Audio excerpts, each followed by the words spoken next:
열왕기상 21장 11절입니다. 11절부터 마지막 절까지 참 답답한 내용들이죠. 굉장히 답답한 내용입니다. 우선 첫 번째 답답한 사람 나봇. 나봇이 뭐가 답답하냐 하면 세상적인 관점으로 볼 때 답답하죠. 신앙적인 관점에서 답답한 건 아니고 세상적인 관점으로 보면 뭐 그거 땅 왕이 달라고 그러고 위험이 있는데 주어버리고 목숨을 살려야 하지 않는가, 이런 생각을 할 수가 있습니다. 믿음이 없는 사람이 이 성경을 읽으면 그렇게 답답하게 느껴질 것이에요.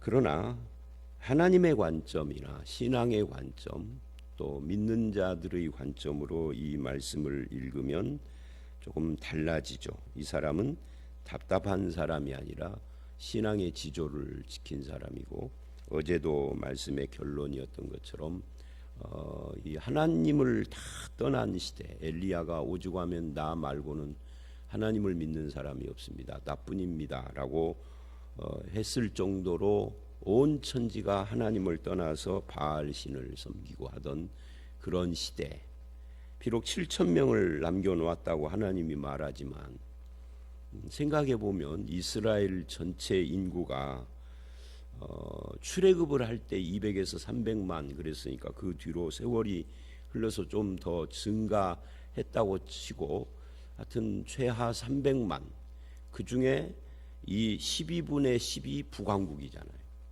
그러니까 몇백만 인구 중에 하나님이 스스로 말씀하시기를 7,000명 남겨놨다고 해요. 예수 믿는 사람이 7,000명밖에 안 되니까 진짜 눈꽃만큼이나 마찬가지예요. 그러나 엘리야 너 한 사람은 아니다, 그 말이죠. 그 중에 이 나봇도 들어갔을 것이다. 그런 어두운 시대에 지금 왜 땅을 안 팔려고 하느냐면 지게표를 옮기면 안 된다라고 하는 율법의 말씀, 신명기 19장에 나오는 그 말씀 때문에 그런 거거든요. 그러니까 신앙의 지조를 지킨 사람이라고 할 수가 있죠. 이거는 지게표 이야기는 신명기 19장 14절에만 나오는 건 아니에요. 신명기 16장에도 나오고요, 레위기에도 25장에도 나오는 것이 지게표입니다. 그러니까 이 지게표 이야기는 오늘 우리들의 입장에서 보면 뭐 지게표라는 것이 다른 것도 아니고 좀 큰 돌, 바위 같은 것을 이렇게 군데군데 놓고 여기까지는 우리 집안 땅, 거기서부터 거기는 너네 집안 땅, 이런 건데 오늘날은 그거보다 훨씬 더 정교한 지적도가 있잖아요. 근데 지적도가 있는 세상에서 땅 팔고 사고 얼마든지 하는데 그거는 이제 세속 국가 이야기고, 이스라엘은 이 지게표 이야기가 어쩌다가 한 구대만 나오는 것이 아니라 율법에 여러 번 나오는 아주 중요한 하나님의 뜻이라는 거죠. 즉 땅은 이스라엘 땅이죠. 지구를 말하는 게 아닙니다. 뭐 지구도 물론 하나님의 것이지만 특별히 이 지게표는 하나님이 주신 이 가나안 땅은 하나님의 것이다, 하나님의 기업이다, 그걸 이스라엘에게 청지기로 준 거다 하는 것을 표현하는 것이 지게표거든요. 그래서 이스라엘은 이것 때문에 이 지게표 한 가지만은 아닌데 뭐 수혼제도, 형사 취수제도라고 그러죠. 형이 죽었을 때 형사 취한다, 형수를 하는 이 형사 취수제도도 그러고, 이 지게표 사상도 그러고, 안식년이나 희년제도도 이게 모두 다 고엘제도에 묶여 있다고요. 고엘이라는 게 뭐예요? 기업 무르는 자. 이게 신약에서는 그게 대속자예요. 대속자가 누구죠? 예수님이죠. 그래서 이게 그냥 캐캐묵은 옛날 하나님이 출애굽 때 준 법, 그게 아니라 이게 예수 그리스도가 오시는 거하고도 연관이 되는 아주 중요한 사상이라는 거죠. 그래서 이것을 지키는 것이 신앙을 지키는 것과 같았단 말이에요, 그 시절에는.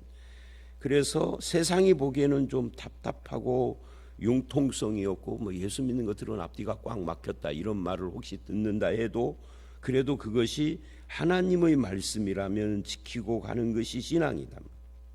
온갖 술수와 간악함과 그 잔머리를 동원을 해서 세상을 요리저리 피해가면서 자기 탐욕을 이루고 사는 것보다 하나님의 말씀을 따라서 살다가 죽은 이 나봇이 훨씬 하나님 볼 때겐 답답한 것이 아니라 복된 사람이다.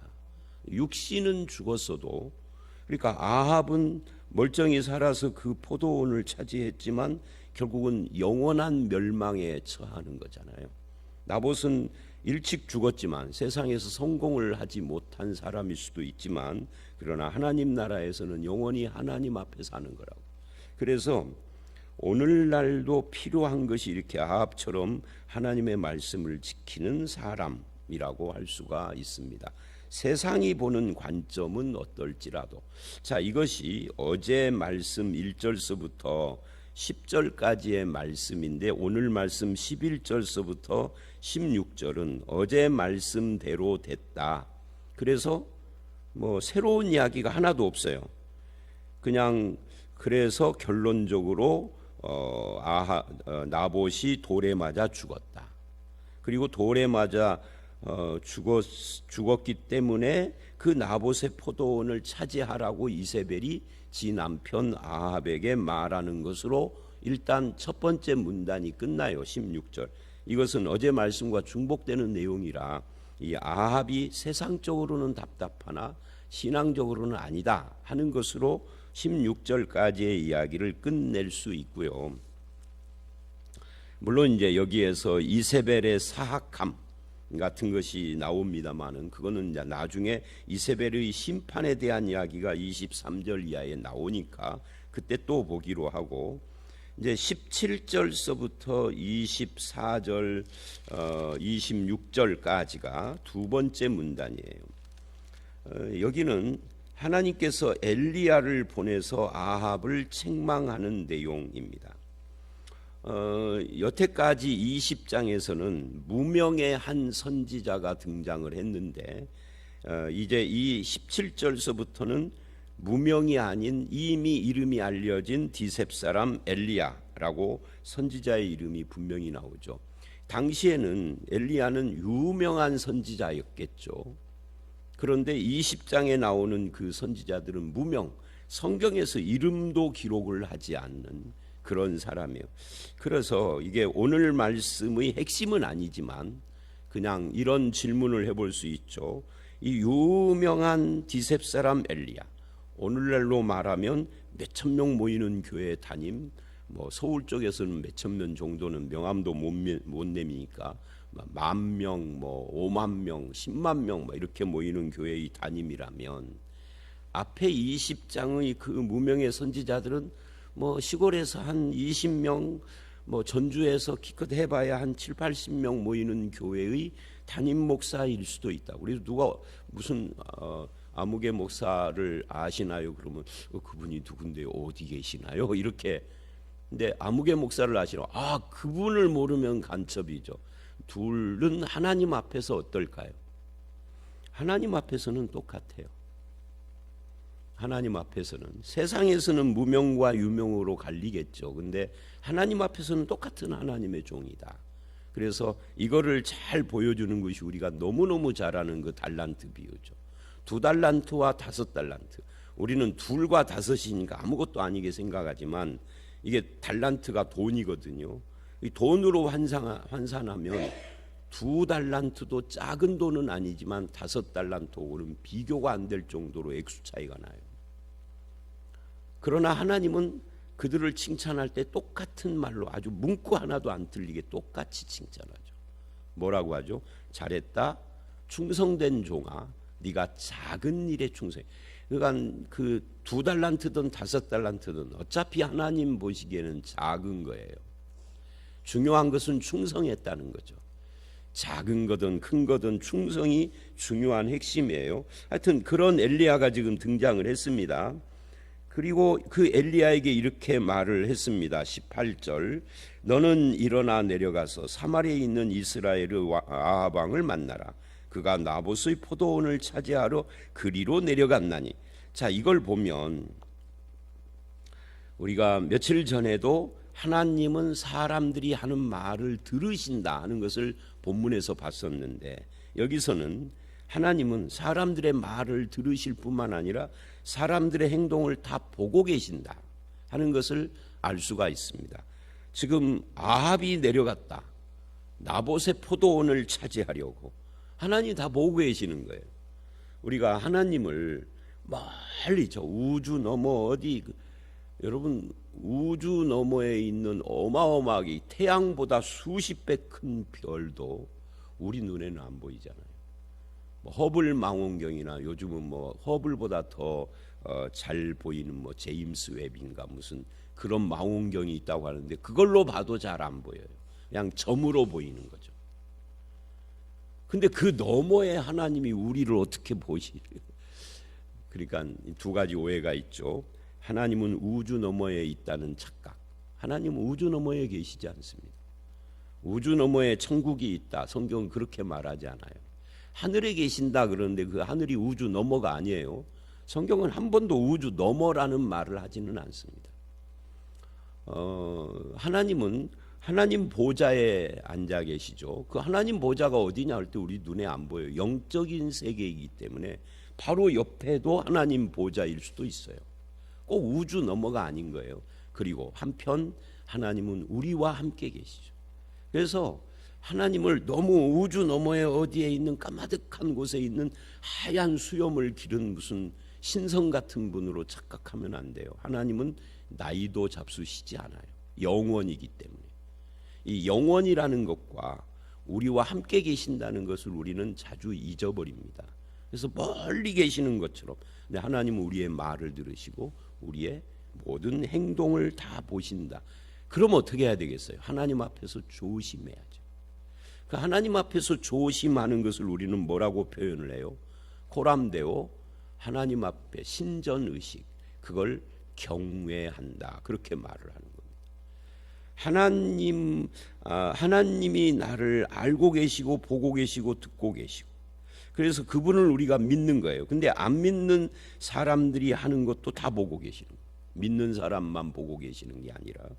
그리고 그리로 내려갔다. 그러니 너는 그에게 가서 말을 해라. 19절이죠. 그리고 이제 이렇게 말을 합니다. 여호와의 말씀이 내가 죽이고 또 빼앗았느냐고 하셨다.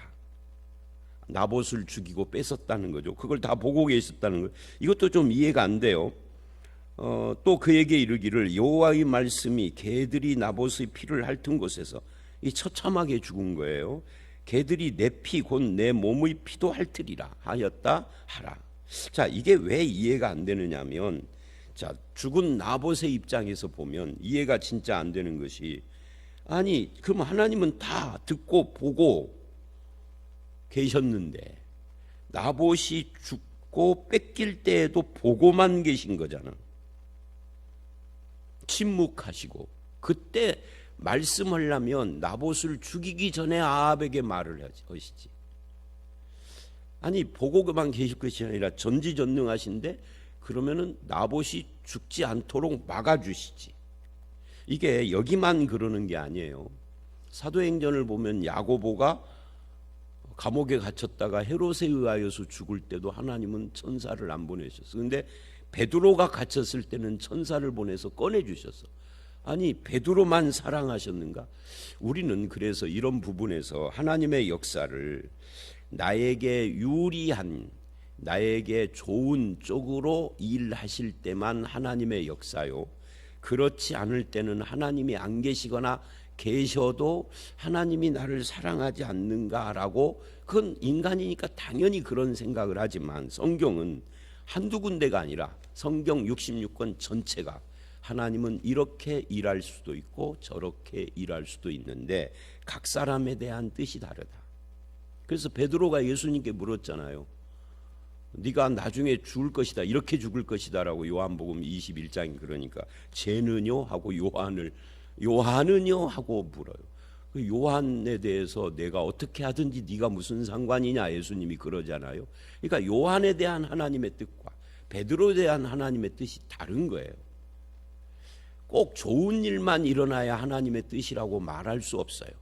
인간이 보기에 나쁜 일이 일어나도 그래도 하나님은 나봇의 편이고, 나봇이 죽지 않도록 안 막아줬어도 그래도 하나님은 나봇을 하나님의 백성, 구원받은 자라고 하고, 그러니까 이런 부분이 얼핏 우리가 이해할 수가 없고 납득할 수가 없지만, 왜 나봇이 죽을 때는 침묵하셨느냐라고 할 수가 있지만, 우리는 이걸 영원이라는 관점을 잃어버리고 읽으니까 이해가 안 되는 거예요. 그래서 성경을 읽을 때에든 내 인생을 생각할 때에든 항상 우리는 영원이라는 걸 잊어버리지 않고 내 인생과 성경을 봐야 합니다. 영원이 없을 때는 이해가 진짜 안 되는 거죠. 100%. 아무리 설명해도 납득시킬 수 없어요. 그런데 영원이라는 것을 영원한 세계가 있다는 걸 확실하게 하고 보면은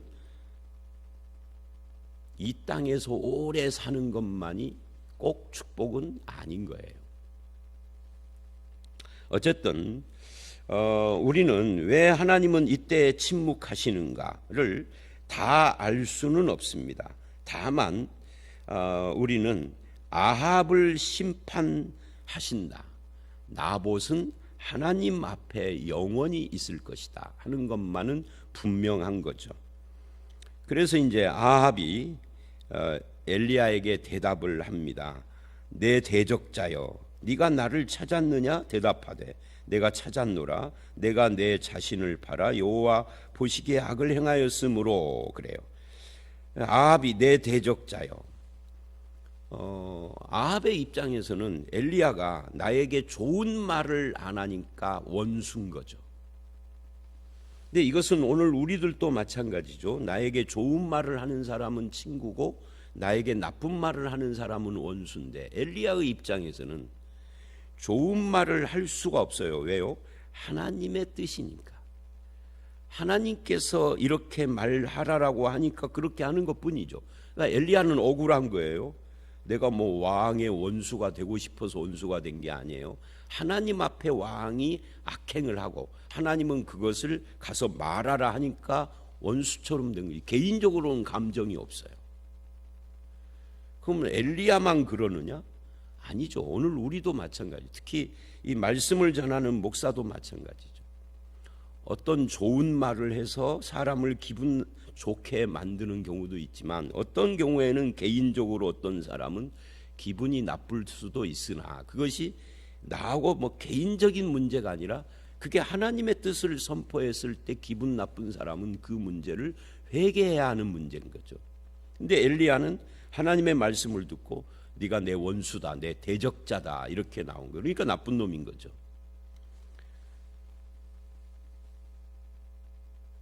그러면서 엘리야가 아합에게 이렇게 말을 해요. 네가 네 자신을 팔아 악을 행했다. 네 자신을 팔아. 누구에게 팔았다는 이야기일까요? 죄와 악에게 나를 팔았다. 그래서 로마서 6장을 가보면 누구든지 내가 나를 누구에게 내 몸을 드리느냐에 따라서 그 종이 된다 그래요. 의에게 드려서 의의 무기가 될 것인가, 무기, 도구가 될 것인가, 죄에게 나를 팔아 죄의 도구가 될 것인가, 그건 네가 선택해라. 로마서 6장이 그 말을 해요. 로마서 6장은 알아라. 네가 예수와 함께 죄에 대하여 죽고 하나님에 대하여 살았다라는 것을 알아라. 그리고 그것을 여겨라, 받아들여라. 그리고 너의 몸을 어디다 드릴 것인지 선택하라. 이게 로마서 6장이거든요. 그거 같은 거예요. 네가 너를 팔았다. 뭐에게? 죄와 악에게. 그러니까요, 나는 그렇게 살고 싶지 않은데 어쩔 수 없이 운명적으로 그렇게 살 수밖에 없게 된 게 아니에요. 내가 나를 팔은 거죠. 적극적으로 내가 개입을 한 거예요. 운명에 의해서 어쩔 수 없이 그 길을 간 것이 아닌 거예요. 하나님의 뜻과 인도를 따라서 하나님의 통치에 순종하며 살 것인가, 죄와 악에게 나와 내 몸과 내 인생을 팔아 살 것인가 하는 것은 정해진 공식이 아니라 내가 어떻게 선택하며 따라갈 것인가 하는 문제다 하는 것을 이야기를 하고 있다 하는 겁니다. 중요한 것은 내가 그 하나님의 뜻을 이해하는 것으로 끝나면 안 돼요. 이해했어요. 알았어요. 뭔 말인지. 거기서 끝나면 아무것도 아니죠. 나타난 하나님의 뜻을 이해하고 알 뿐만 아니라 거기에 나를 들여 순종해야 하는 것입니다. 나봇은 그것을 한 거예요. 나타난 하나님의 뜻이 뭐죠? 기업을 지켜라. 어디에 나타났어요? 어젯밤에 하나님이 내 귀에다가 속삭였나요? 아니죠. 성경에 나타났잖아요. 지계표는 성경에 써 있는 거예요. 그러면 그 성경 말씀을 옛날 기록된 그냥 옛날 고대 문서야 하고 지나가면은 그 사람은 믿음의 사람이 아닌 거죠. 오늘날도 그런 신앙 가진 사람들이 있어요. 특히 학자들 중에는 이거 고대의 무슨 옛날 문서처럼 취급하는, 그러니까 이게 성경이 공부의 대상이지 믿음의 대상이 아닌 사람들 많아요. 여러분이 몰라서 그렇지. 목회자들도 아마 그럴 거예요. 그런데 나봇은 그런 세상에서 이 나타난 하나님의 뜻에 순종을 했다는 거죠. 어떻게? 죽음으로. 그래서 나타난 하나님의 뜻, 기록된 하나님의 말씀에 대해서 순종할 것이냐, 하나님의 뜻을 알아도 다 이해하고 알았지만 순종 안 하는 삶을 살 것이냐, 이것을 지금 이야기를 하는 거예요. 나타나지 않은, 그러니까 우리의 잘못 중에 하나가 뭐냐면, 기독교인이 나타나지 않은 하나님의 뜻을 알려고 기도원에서 오늘 또 세상에 안 내려오고 거기서 기도만 하고 있으면 그 신앙이 아니에요. 나타나지 않은 하나님의 뜻에 너무 관심 갖지 말고 나타난 하나님의 뜻에 순종해요. 이 나타나는 하나님의 뜻이 한두 가지가 아니라 수백, 수천, 수만 가지요. 성경에.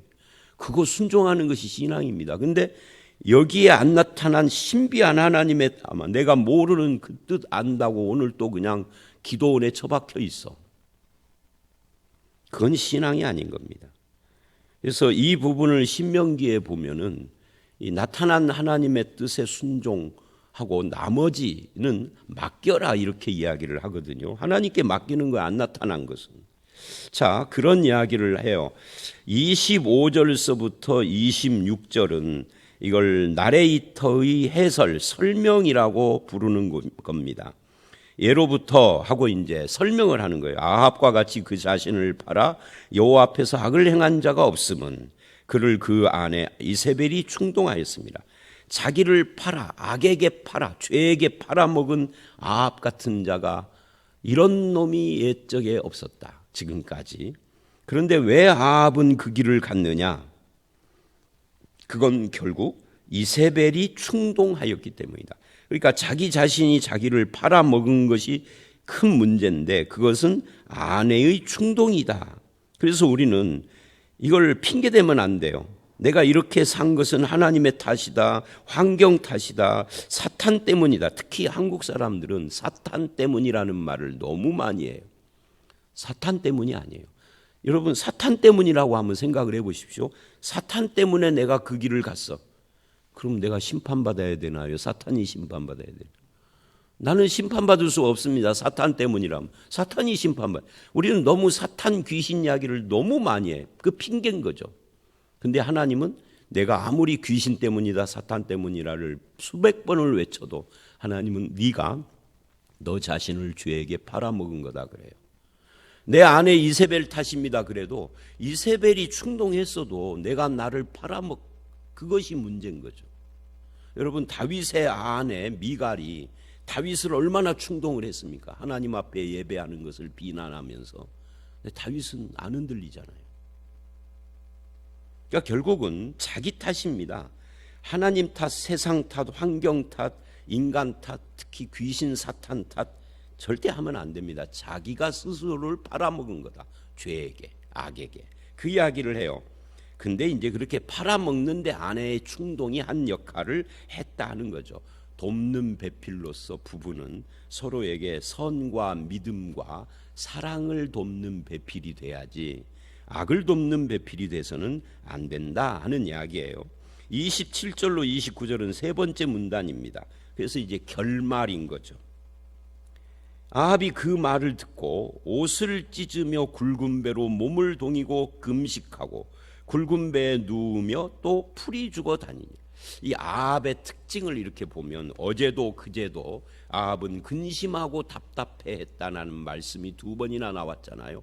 오늘도 또 비슷한 이야기입니다. 그러니까 아합은 개인적으로는 굉장히 심약한 사람이에요. 왕이지만 뒤에 이세벨이 조종을 해서 악한 짓을 자꾸 하게 하는데, 아합은 정말 뒤가 구린 사람이고 또 뒤가 무른 사람이기도 하고 여러 가지 복잡한, 구리기도 하고 무르기도 하고.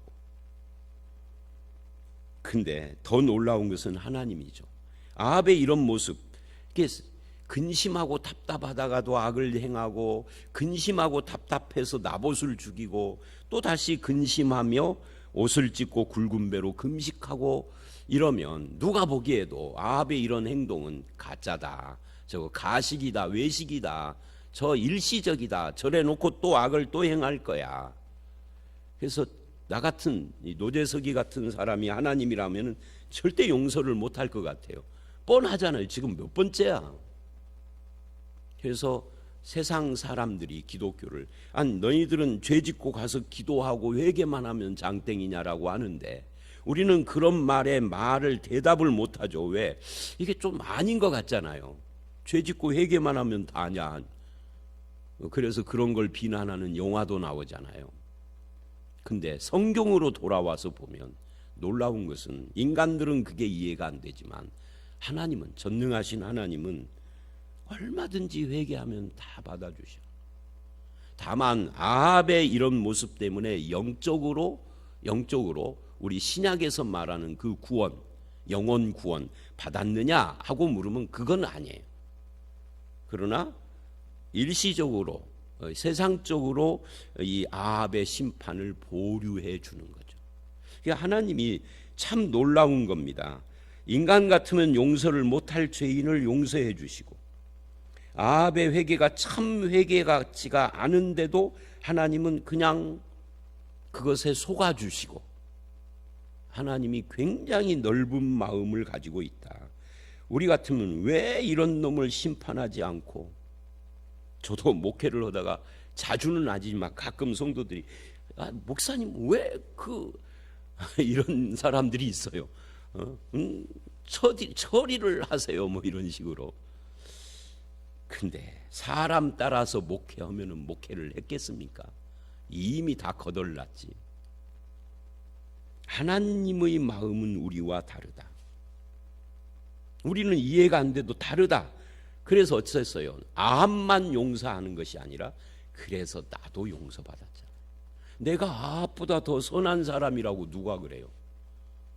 장담할 분 있어요 여기? 아무도 없죠.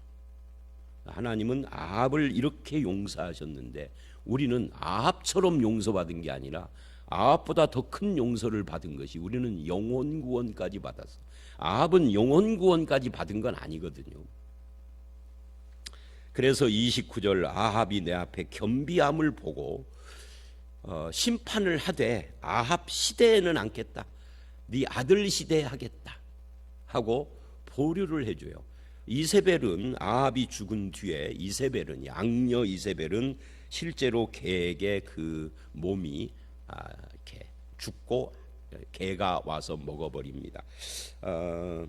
참 회개가 우리에게 필요하나, 인간의 회개도 회개지만 하나님은 정말 넓은 마음으로 우리를 받아주셨다 하는 것을 감사하게 생각하며, 그 용서받은 성도로서 어떻게 살 것인가를 늘 생각하는 저와 여러분들이 다 되시기를 주의 이름으로 축원합니다. 함께 기도하겠습니다. 하나님, 나봇의 입장에서 정말 이렇게 죽는 것이 억울하나, 하나님은 나봇의 죽음에도 불구하고 나봇이 옳은 사람이고 나봇이 하나님의 뜻에 순종하는 사람인 것을 보여주고, 나봇이 죽을 때 막지는 않았으나 영원한 세계를 가지고 나봇의 영혼을 받아주신 것을 믿습니다. 우리도 나타난 하나님의 뜻에 우리의 삶으로 순종할 수 있도록 인도하여 주시옵소서. 또한 아버지 하나님, 아합을, 그 악행을, 아합의 이런 회개하는 모습을 보고 보류해 주시고 심판을 보류해 주시는 그 넓은 마음을 가지신 그 하나님이 우리를 또한 용서해 주시고 구원해 주시고 하나님의 자녀로 삼아 주신 것 감사를 드립니다. 아버지 하나님, 우리의 남은 생애가 온전히 하나님의 뜻을 따라 사는 삶이 되어지도록 도와주시옵소서. 특별히 나타난 하나님의 뜻에 순종하는 것이 무엇보다 중요한 것을 봅니다. 하나님의 뜻, 하나님의 말씀을 따라서 살아갈 때 주님 우리와 함께하여 주시옵소서. 새벽마다 부르짖고 기도하는 모든 성도들의 기도에 또한 응답해 주실 줄 믿사옵고 예수님 이름으로 기도드려 싸움나이다. 아멘.